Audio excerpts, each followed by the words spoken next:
Bonjour, mon nom est Gilles Brouillette. Je suis le président de l'Institut de formation transformationnelle. Notre organisation a été créée avec un objectif en tête, accélérer le développement du leadership à travers une méthodologie d'apprentissage transformationnel et développemental.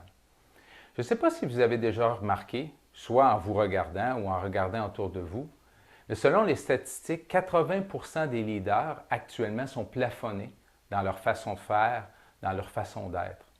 Les leaders ont tendance à répéter des comportements, même si ça ne fonctionne pas très bien, c'est comme s'ils n'avaient pas accès à d'autres façons d'être et de faire que leurs anciennes tendances et habitudes.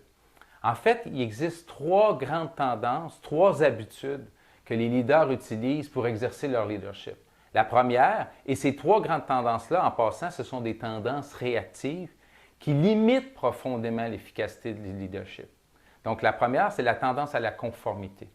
Donc, le leader qui est pris dans la conformité a tendance, par exemple, à dire oui, il veut plaire, puis il veut être inclus.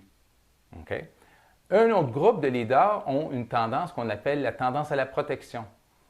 Les leaders qui ont cette tendance-là, souvent, vont se retirer, ils sont moins émotionnellement impliqués, ils sont plus rationnels, ou encore, ils sont très impliqués, mais ils deviennent très critiques, ils portent beaucoup de jugement. Okay? Et finalement, il y a une autre grande catégorie de leaders qu'on appelle les leaders qui ont la tendance au contrôle. On en connaît plusieurs, j'imagine. Et la tendance au contrôle, c'est la croyance que ma façon de faire, leur façon de faire est supérieure et qu'ils doivent imposer leur façon de faire sur les autres.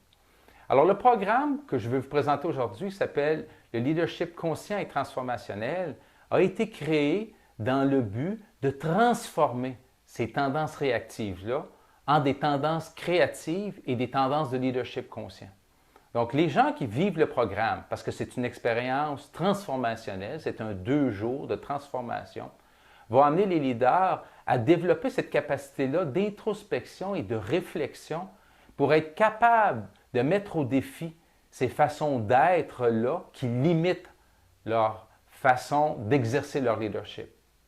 Et les leaders en ressortent actuellement avec des nouvelles capacités conscientes et un nouveau niveau d'efficacité en leur leadership.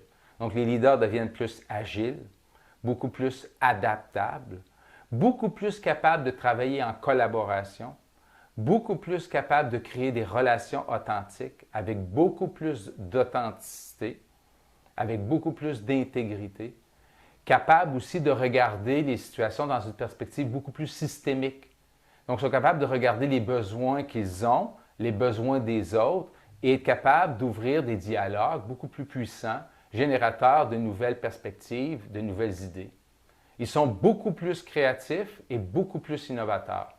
Alors, notre invitation, c'est que vous veniez avec nous participer à cet atelier-là, soit pour vous personnellement, ou évaluer cette formation-là pour voir si elle pourrait permettre aux leaders de votre organisation d'atteindre des nouveaux niveaux d'excellence. Alors, on vous attend, je vous remercie et au plaisir de se rencontrer.